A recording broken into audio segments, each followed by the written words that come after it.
Blessed Geza says Mnangagwa's age is fake. By a correspondent, the 17th of September 2025. Spread the love. War veteran Blessed Geza has sparked fresh controversy after publicly accusing President Emerson Mnangagwa of faking his age in order to extend his political life. Speaking during a fiery address on September 16th, Geza claimed that Mnangagwa is actually 87 years old, not 83 as officially recorded. The remarks came just a day after the president's birthday was celebrated nationwide as Mnangagwa Day, an occasion that has drawn mixed reactions across the political divide. Geza dismissed the official narrative, bluntly stating, Mnangagwa is 87, not 83, and he wants to stay in power beyond 2028.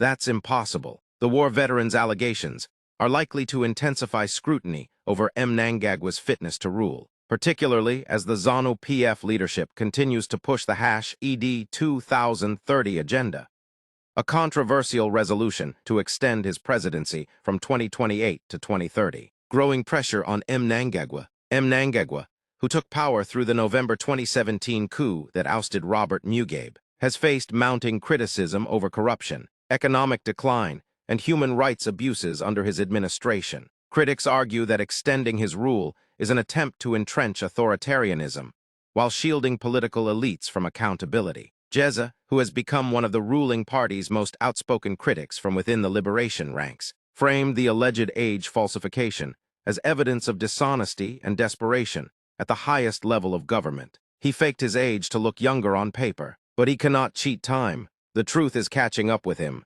and so is the will of the people, Geza said. Public sentiment divided. Mnangagwa's birthday celebrations in ZVAITWA drew supporters from across the country, with church groups and party structures praising him for his visionary leadership. However, ordinary citizens continue to grapple with runaway inflation, power shortages, and widespread unemployment, fueling anger and skepticism over official propaganda.